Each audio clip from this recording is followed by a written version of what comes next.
What does it mean to walk so closely behind Jesus that the dust from his feet covers you? That's the question at the heart of our Dust series.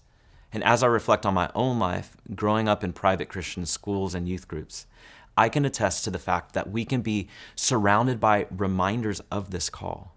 We can have all the opportunities in the world to grow in faith, to be covered in the dust of Jesus, but just being in those environments doesn't necessarily mean we're actually following closely, right? It doesn't guarantee transformation. And that's the problem. We can be immersed in Christian culture, going to church, attending Bible studies, singing worship songs, without actually experiencing the reality of walking closely with Jesus. It's kind of like snorkeling in the ocean. You're surrounded by water, completely immersed in it, but you're not actually getting much water on you. You've got a mask, a wetsuit, a snorkel, keeping a barrier between you and the full experience. And you can ask Pastor Bill about his full experience with snorkeling. But discipleship isn't about floating on the surface of Christian culture. It's about diving deeper, removing barriers, stepping beyond comfort, and letting the dust of Jesus cover us. And that's why in this series, we're looking at people throughout history who walk so closely in the way of Christ that his dust, his presence, his compassion, his mission became part of them. And today I want to introduce you to Gregory of Nazianzus. He was from the 4th century, and he helped develop deep Christian thought in the theologies that we know of today. Gregory wasn't just a theologian writing about God from a distance. He wrestled deeply with what it's meant to follow Jesus. He could have pursued fame, prestige, and the life of a respected philosopher, but instead he chose the path of Christ's mercy. Among the many ways Gregory shaped and influenced Christian thought and living, I want to look at 3 things: the dust of the incarnation, the dust of compassion, and the dust of reluctant obedience. So first, the dust of incarnation.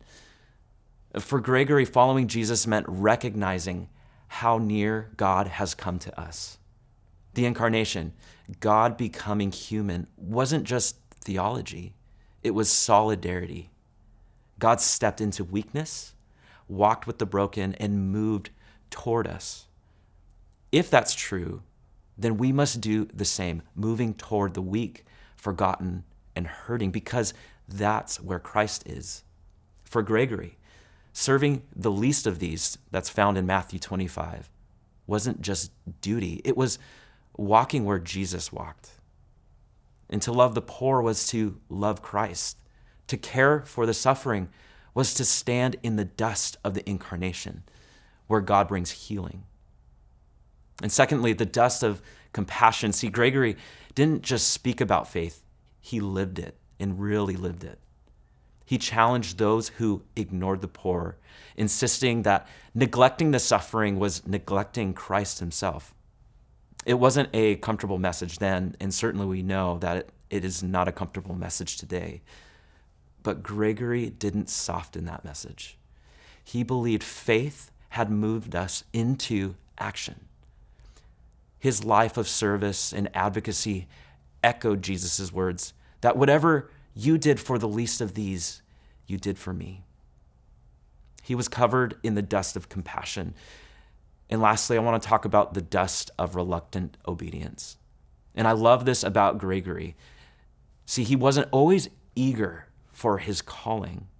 He didn't run into ministry with confidence. He deeply wrestled with it, which honestly, it resonates in my own story.